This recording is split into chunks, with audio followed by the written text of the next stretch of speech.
नमस्कार, मैं हूं श्रीकांत प्रजापति और आप मेरे साथ देख रहे हैं बीसीसी न्यूज। आई खबरों में बढ़ने से पहले डालते हैं सुर्खियों पर एक नजर।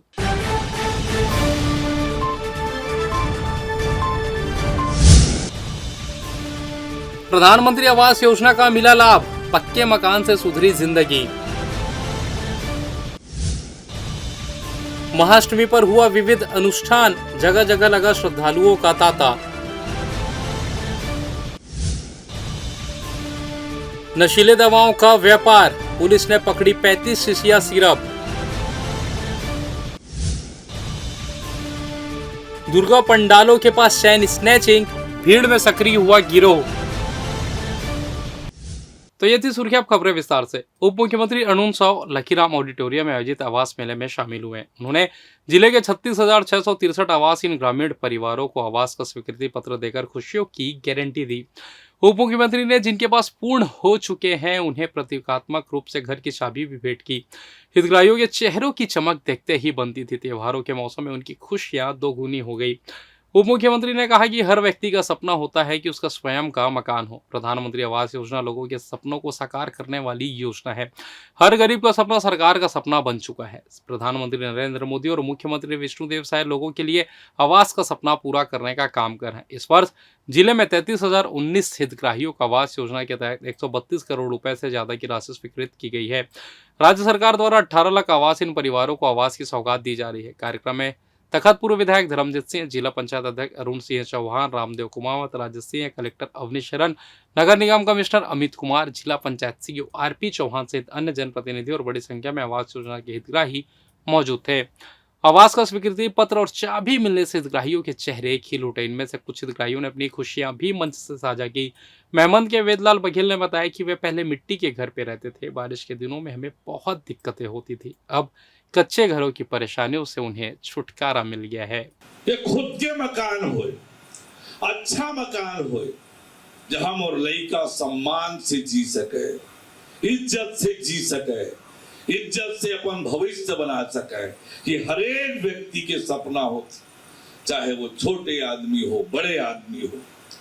लेकिन ये हर एक व्यक्ति के सपना यदि अपन सपना कोई बनाइस तो वो गरीब माँ के बेटा नरेंद्र मोदी जब देश के प्रधानमंत्री बनी तो गरीब के सपना सरकार के सपना बन गए। सरकार के सपना आज सरकार लगातार प्रयास कर रहे थे कि हर गरीब ला पक्का मकान मिले। एक गरीब माँ के बेटा जब देश के प्रधानमंत्री बनते तो गरीब के दर्द ला जानने वाला व्यक्ति जब देश के प्रधानमंत्री बनते तब गरीब के लिए योजना बनाते। पहले हमन मिट्टी के घर में रहत रहे, पानी चूहत रही से, सांप बिच्छू के डर रही से और तबियत खराब हो के भी डर रहत रही से। अब हमन ला सरकार हाँ पक्का मकान दे है, जेला हमन अभी शुरुआत करत हन। अब मैं हाँ बिहान योजना से जुड़े हाँ, जेमा मैं सक्रिय महिला हाँ। ओमाले हमन ला आजीविका आगे बढ़ाए से 15,000 अनुदान राशि मिले है, जेला पाके हमन बहुत खुश हवा। सीपत थाना क्षेत्र के ग्राम कर्मा में 8 अक्टूबर के एक युवक पर गांव के 2 युवकों ने ईंट से जानलेवा हमला कर गंभीर रूप से घायल कर दिया था। हमले की रिपोर्ट के बाद से आरोपी फरार चल रहे थे। दरअसल 8 अक्टूबर को ग्राम कर्मा में हाई स्कूल के सामने में रोड पर पुरानी रंजिश को लेकर घनश्याम साहू और राधेश्याम साहू ने शिवरात्रि साहू पर ईंट से प्राणघातक हमला कर गंभीर रूप से घायल कर फरार हो गए थे। इस रिपोर्ट के बाद से सीपत पुलिस आरोपियों की तलाश कर रही थी। इस बीच पुलिस को सूचना मिली कि दोनों आरोपी सीपत आए हुए हैं, जिन्हें गिरफ्तार कर जेल दाखिल कर दिया गया। नवरात्रि हिंदुओं का प्रमुख पर्व है। यह संस्कृत शब्द है जिसका अर्थ होता है नवरात्रों का समय। नवरात्रि में शक्ति या देवी की पूजा की जाती है। दुर्गा या आदि शक्ति हिंदुओं की प्रमुख देवी मानी जाती है, जिन्हें माता नवदुर्गा, देवी शक्ति, आद्या शक्ति, भगवती, माता रानी, पार्वती, जगत जननी, जगदम्बा, परमेश्वरी, परम सनातनी देवी आदि नामों से भी जाना जाता है। नवरात्रि में जगह जगह पंडालों में माता रानी विराजी जाती है। इसी कड़ी में शहर के साइंस कॉलेज मैदान में शिवदूती दुर्गा उत्सव समिति के द्वारा माता रानी विराजित की गई है, जहां भव्य पंडाल और डोम के साथ विशेष सजावट की गई है। जहां नवरात्र के पंचमी तिथि पर माता के आगमन के साथ पूजा अर्चना कर माता रानी को स्थापित किया गया है। समिति के द्वारा आकर्षक लाइट के साथ ही रोजाना भक्तों के लिए विशेष प्रसाद भी बांटा जा रहा है, जहां रोजाना हजारों श्रद्धालु पहुंच रहे हैं। माता रानी की झलक पाने दूर दूर से श्रद्धालुगण पहुंच रहे हैं और जिसने भी माता का स्वरूप देखा वह मंत्रमुग्ध हो गया। देवी का जगराता का भी आयोजन किया गया है, जिसमें सभी आप शहर के लोग आमंत्रित हैं, सभी देवी के भक्त आमंत्रित हैं। आप सभी से निवेदन है कि कल आकर कार्यक्रम की भव्यता और शोभा बढ़ाएं।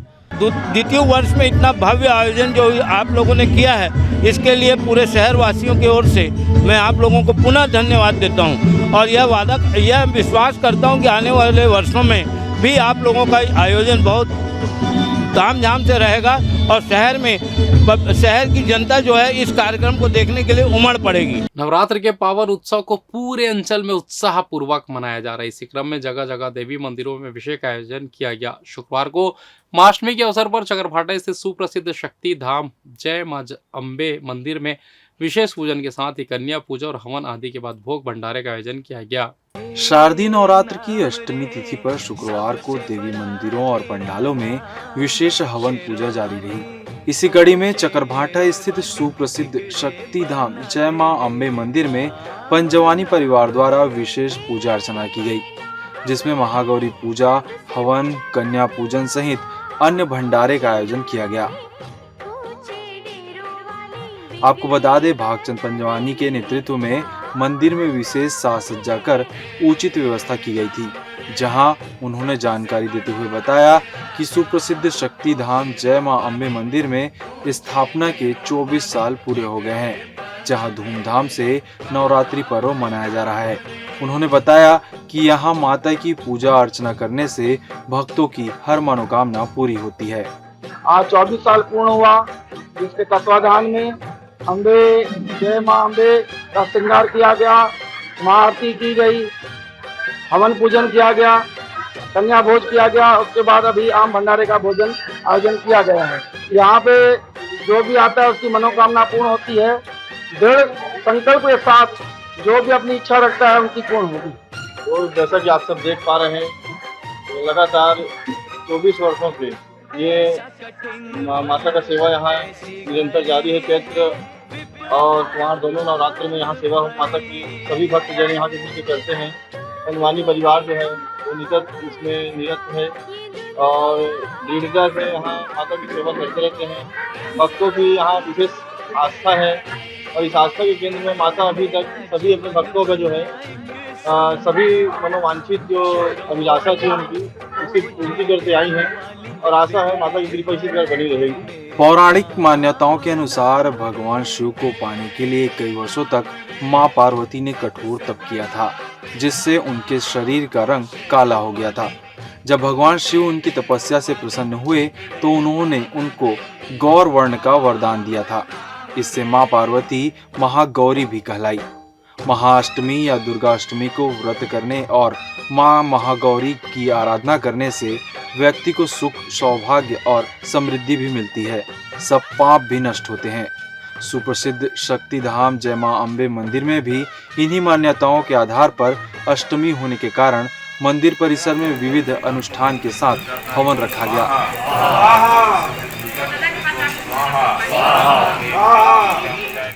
साथ ही विशेष पूजा अर्चना की गई।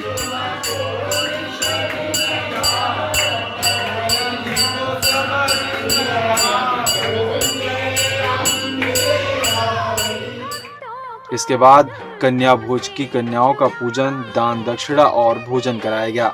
इस दौरान मंदिर समिति द्वारा भोग भंडारे का वितरण भी किया गया, जहां बड़ी संख्या में श्रद्धालु आस्था भक्ति के साथ शामिल हुए। कैमरा पर्सन राकेश साहू के साथ रमेश राजपूत, बिलासपुर। और फिलहाल है वक्त हो चला छोटा सा ब्रेक का, मिलते हैं ब्रेक के बाद, कहीं जाइएगा नहीं। पिछले 17 वर्षों से रियल एस्टेट के क्षेत्र में दे रहे हैं अपनी सेवाएं और लगातार शहर की जनता को एक नई लिविंग लाइफस्टाइल। अपने कार्यों एवं सेवाओं के माध्यम से लाखों लोगों की उम्मीदों को दिया है आकार, इसलिए जिले में ही नहीं पूरे प्रदेश में इनकी पहचान है बरकरार। आपके सपनों के घर को हकीकत में बदल कर है दिखाना, इसलिए आपके लिए लेकर आए हैं भाटी आशियाना।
और ब्रेक के बाद आप सभी का स्वागत है। ये बढ़ते हैं अगली खबर की ओर। प्रतिबंधात्मक कफ सिरप बेचने के लिए ले जाने रहे आरोपी को सिरगिट्टी पुलिस ने गिरफ्तार किया है। सिरगिट्टी पुलिस को सूचना मिली कि तिफरा निवासी नवीन निर्मलकर, जो आदतन अपराधी है, वह प्रतिबंधित कफ सिरप लेकर उसे बेचने के लिए जा रहा है। जिसे घेराबंदी कर पुलिस ने नवीन निर्मलकर को हिरासत में लेकर जांच की तो इसको बैग से 35 नग प्रतिबंधित कफ सिरप बरामद हुआ। पुलिस ने आरोपी नवीन निर्मलकर के खिलाफ एनडीपीएस एक्ट के तहत कार्रवाई कर जेल दाखिल कर दिया है। दो गांव में अवैध रूप से कच्ची शराब बेचने वाले आरोपी को तखतपुर पुलिस ने गिरफ्तार कर लिया है। तखतपुर थाना क्षेत्र के परसा काफा एवं चुलघट में अलग अलग स्थान पर अभियान चलाया गया, जहां से हरिश्चंद्र के वट के कब्जे से 6 लीटर महुआ शराब और महेश नट के कब्जे से 7 लीटर महुआ शराब जब्त किया गया। आरोपियों के खिलाफ आबकारी एक्ट के तहत कार्रवाई कर जेल भेज दिया गया है। इधर ऑनलाइन ट्रेडिंग में मुनाफा का लालच देकर करोड़ों की धोखाधड़ी करने वाले आरोपी को सरकंडा पुलिस ने गिरफ्तार कर लिया है। आरोपी पिछले 1 साल से फरार चल रहा था। सरकंडा राजस्व कॉलोनी में रहने वाले बसंत पांडे ने धोखाधड़ी की शिकायत दर्ज कराई थी। पीड़ित ने बताया कि उनकी पहचान कतियापारा निवासी कपिल दुबे से थी। उसके बाद कपिल ने अपने पिता हेमंत और परिवार वालों से मुलाकात कराई। जान पहचान के बाद कपिल और उसके परिवार वालों ने ऑनलाइन ट्रेडिंग में ज्यादा मुनाफे की बात कही। उनकी बातों में आकर 1,38,72,000 रुपए उन्होंने निवेश कर दिए। उनके बताए समय के बाद बसंत ने अपने रुपए वापस मांगे तो जालसाजों ने 89 लाख रुपए वापस कर दिए तथा शेष रकम वापस करने के लिए वह टाल मटोल करने लगे। इसके बाद इस मामले की रिपोर्ट सरकंडा थाने में दर्ज कराई गई। रिपोर्ट के बाद से आरोपी फरार चल रहा था, जो नवरात्रि में अपने घर आया था, जिसकी सूचना सरकंडा पुलिस को लग गई। पुलिस ने आरोपी को गिरफ्तार कर जेल दाखिल कर दिया है। इधर सीपत पुलिस को सूचना मिली कि इमली चौक खंडा निवासी अमन सिंह मरावी कच्ची महुआ शराब लेकर कौड़िया ग्राम की ओर जा रहा है। पुलिस ने उसे हिरासत में लेकर जांच की तो उसके पास से 21 लीटर कच्ची महुआ शराब मिला, जिसे पुलिस ने आरोपी अमन सिंह मरावी को गिरफ्तार कर आबकारी एक्ट के तहत कार्रवाई कर जेल दाखिल कर दिया है। मस्तूरी विकासखंड के ग्राम सोन में सरपंच पति ने एक्यूक सेंटर संचालक से मिली भगत कर पीएम आवास योजना के हितग्राहियों के खातों से 5-5 हजार रुपए काट लिए। इसकी शिकायत पर अधिकारियों ने मामले की जांच की। गांव वालों का बयान लिया गया। इसके बाद कलेक्टर ने के आदेश के बाद सरपंच पति और जायज सेंटर संचालक के खिलाफ जुर्म दर्ज कर क्यूज सेंटर संचालक को गिरफ्तार कर लिया गया। वहीं जुर्म दर्ज होने के बाद से सरपंच पति फरार हो गया। इस मामले में पुलिस ने क्यूज सेंटर के संचालक साबित केवट को गिरफ्तार कर जेल दाखिल कर दिया है। वहीं बाकी आरोपियों की तलाश की जा रही है। न्यायधानी में दुर्गा उत्सव के बीच शातिर चोरों ने पुलिसिंग व्यवस्था पर गहरा प्रहार किया है, जहां बीते 48 घंटे में आधा दर्जन चैन स्नैचिंग जैसी शातिराना ढंग से चोरी की घटना को अंजाम दिया गया है। ताजा मामला सिटी कोतवाली थाना क्षेत्र के मध्य नगरी चौक से सामने आया, जहां बीती रात दुर्गा दर्शन के दौरान महिलाओं के गले से लाखों के सोनों के चैन पर चोर ने अपना हाथ साफ कर दिया, जिस पर पुलिस ने अज्ञात आरोपियों के खिलाफ मामला दर्ज कर जांच शुरू कर दी है। मिली जानकारी के अनुसार भिलाई निवासी एन लक्ष्मी अपने इलाज के लिए अपनी बेटी श्री राम विहार निवासी ललिता सिंह के घर आई हुई थी, जो अपने परिवार के साथ बिलासपुर दुर्गा देखने गुरुवार रात निकली थी। जो शिशु भवन के पास से मध्य नगरी चौक स्थित दुर्गा पंडाल में दुर्गा दर्शन कर प्रसाद ले रही थी कि एन लक्ष्मी को पता चला कि उनके गले से 4.5 तोले का सोने का चैन, जिसमें 2 लक्ष्मी जी का लॉकेट शामिल था, उसे किसी अज्ञात चोर द्वारा चोरी कर ली गई है, जिसकी भनक उनको नहीं लगी, जिसकी कीमत 2.5 लाख रुपए बताई जा रही है। इधर घटना के बाद पूरे परिवार के लोगों ने आसपास चैन की खोजबीन की, पर चैन का कुछ भी पता नहीं चला। इसी तरह सिरगिट्टी महिमा विहार निवासी किरण सिंह भी दुर्गा देखने के लिए परिवार के साथ निकली थी, जहां मध्य नगरी चौक में ही दुर्गा पंडाल में दुर्गा दर्शन के दौरान ही महिला के गले से अज्ञात चोरों ने 3 तोले का सोने के चैन पर अपना हाथ साफ कर दिया। जब तक महिला को इसकी भनक लगती, तब तक चोर अपने मंसूबों पर कामयाब होकर वहां से निकल चुके थे। काफी प्रयासों के बाद भी महिला की चैन नहीं मिली। उस चैन की कीमत 1,80,000 रुपए बताई जा रही है। दोनों ही मामले में सिटी कोतवाली पुलिस ने अज्ञात आरोपियों के खिलाफ मामला दर्ज कर जांच शुरू कर दी है। सूत्रों की माने तो बिलासपुर में बीते दिनों से चैन चोर गिरोह सक्रिय है, जिसने महज 2 दिनों में ही आधा दर्जन से अधिक चैन स्नैचिंग के तर्ज पर शातिर तरीके से चोरी की घटना को अंजाम दिया, जिसमें महज कुछ मामले ही थाने तक पहुंच पाए, जबकि अधिकांश मामले में अब तक पीड़ित पक्ष ने शिकायत दर्ज नहीं कराई है। त्यौहार के समय शहर में मार्केट में भीड़ भाड़ के दौरान जो है 2 महिलाओं के द्वारा कोतवाली क्षेत्र में शिकायत की गई कि उनके चैन चोरी हुए हैं, जिस पर पुलिस ने जो है तत्काल अपराध दर्ज किया है और क्राइम की टीम भी लगी हुई है और इसमें बाहरी संदिग्ध महिलाओं के हाथ होने का अंदेशा है। उनसे जो है कुछ लोगों को हिरासत में लेके पूछताछ भी किया जा रहा है और इसमें जो है आगे कार्रवाई कर रहे हैं। और फिलहाल इस बुलेटिन में बस इतना ही। मुझे दीजिए इजाज़त, फिर होगी आपसे मुलाकात। तब तक देखते रहिए BCC न्यूज़। नमस्कार।